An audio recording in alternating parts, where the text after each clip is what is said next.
It's crazy, right? Like how many health myths are still out there? Oh, yeah. Even now, when we've got like all this information at our fingertips, you'd think we'd know better. But nope. Yeah. Still, so many misconceptions. Like this whole thing about ruining your knees. Right. A 2024 survey found 40% of people still believe it. Yeah. It's mind-boggling. Yeah, that's a lot. I know. So for this deep dive, you guys gave us a ton of stuff on running and knee health. Yeah. And luckily, we've got an expert here to help us figure it all out. Absolutely. Happy to be here. So, like, where did this whole idea that running is bad for your knees even come from? Well, it's interesting. Some of it goes back to some early research. Okay. Back in the 80s, there were a few small studies that showed a link between running and knee problems. Gotcha.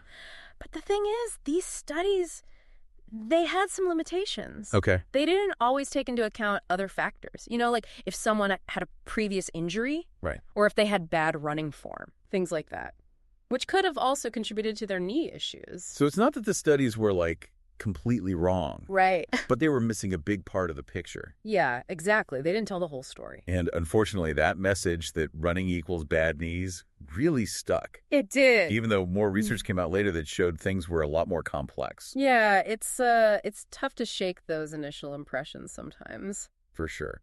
So that brings us to this 2024 study in the British Journal of Sports Medicine. Yeah. Which seems to completely turn things upside down. Can you tell us more about that? This study was huge. It looked at a massive amount of data from both runners and non-runners. Okay. And they analyzed all sorts of markers of joint health. Like what kind of markers? Well, they looked at things like cartilage thickness and bone density. Okay. And they also measured things like flexibility and range of motion. Okay. And get this. What they found was that runners, especially the ones who'd been running consistently, they actually had signs of better joint health compared to people who didn't run. So hold on. It's not just that running doesn't destroy your knees. Right. It might actually be good for them.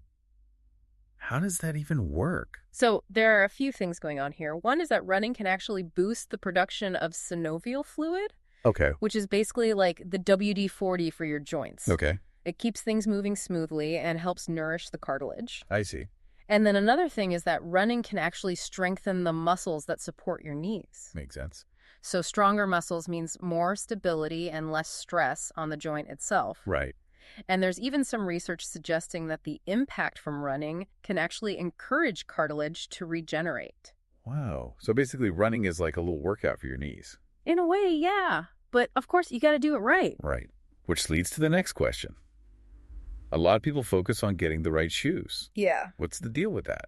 Do expensive running shoes actually prevent knee pain? That's the million-dollar question, isn't it? It really is. And, having good shoes is important. Okay. But it's not like a magic shield against knee pain. I get you. It's more like this.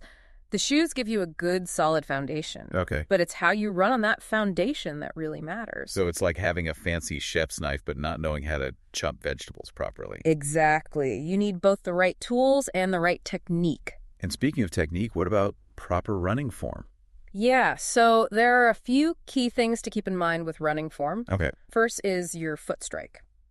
Ideally, you want to land midfoot, Okay. not on your heel. Heel striking can put a lot more stress on your joints. Gotcha.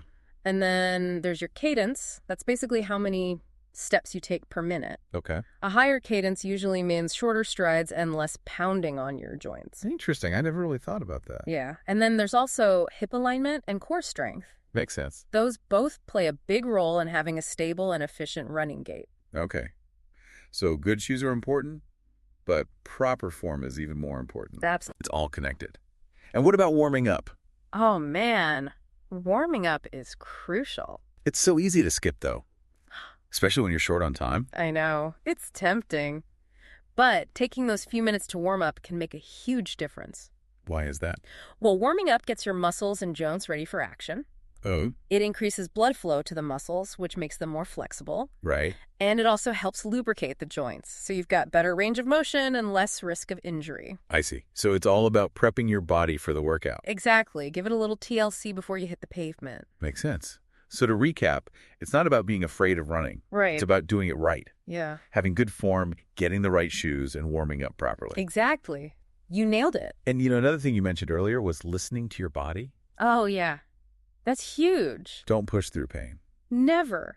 If something hurts, take a break. Okay, Ice it, rest it. Maybe see a physical therapist. gotcha. Pushing through pain is never a good idea. It can just make things worse. This deep dive has been so eye-opening. Glad to hear it. It really makes you wonder how our understanding of other exercises might change too. Yeah. I mean, could some things we think of as low impact actually be harder on our bodies than we realize? That's a great question. And it's something to think about as we keep learning more about how our bodies work. Definitely. So much to explore in this world of health and fitness. Absolutely. It's a never-ending journey. And sometimes that journey involves unlearning some of the things we thought we knew. That's for sure. The more you learn, the more you realize you don't know. That's the truth. It's exciting, though, isn't it? Absolutely. Thanks for joining us for this deep dive. It's been a pleasure. Until next time.